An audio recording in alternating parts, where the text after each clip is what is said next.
Hi, Neil Gittleman here with Piano Bench Chat number 17.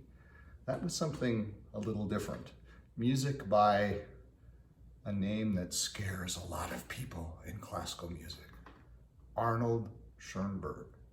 That was the second of Schoenberg's little piano pieces written in 1913. And it's a piece that's been on my mind recently, maybe because of the kind of strange character, and these are strange times, but I thought I would share it with you.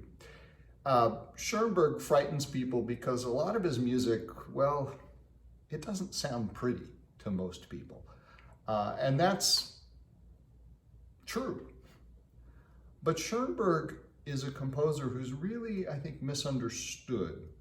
He was, at his heart, coming from the Romantic era. He studied with Mahler, and he wanted to continue the tradition, the great tradition of Romantic German composers, but felt in the 20th century you had to express yourself in a different way. And it just so happened that the way he expressed himself, a lot of people just didn't like the sound of it. But I think that little piece gives us an interesting insight into Schoenberg and the way he could create character and emotion and feeling out of very little. I mean, you have just this repeated note.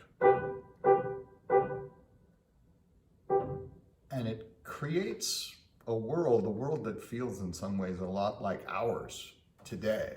Kind of strange, unsettling, monotonous in a way, but also it kind of creates an emotional mood, and that's really what Schoenberg was about. He was about trying to create emotion with a new language. So when he writes a melody like this,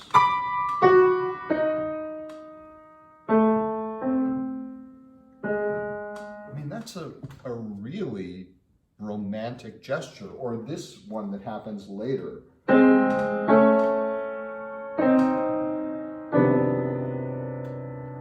Every time I play that, I think of another great romantic gesture in music.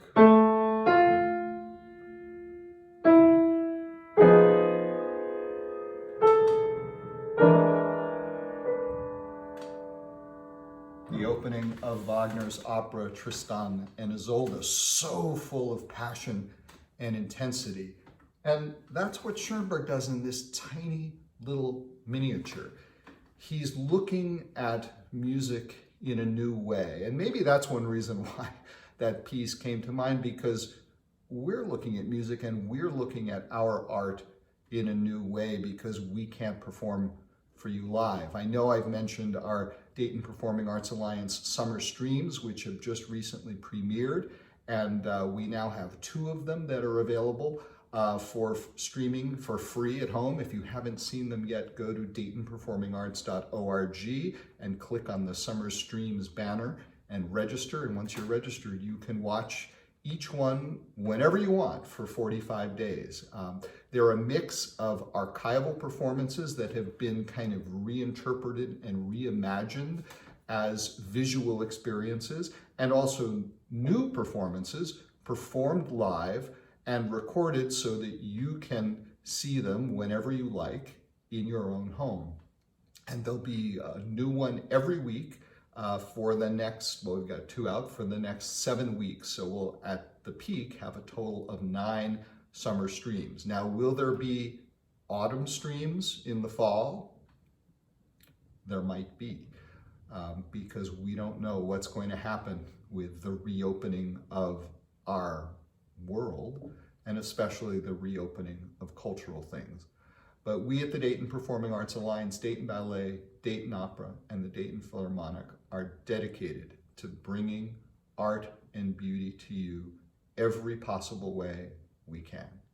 And we will keep doing that, and we will keep rethinking our art, kind of like Schoenberg, but prettier than Schoenberg, we hope, for those of you who like things to be pretty. But this is our mission, and we are sticking to it. So please stick with us.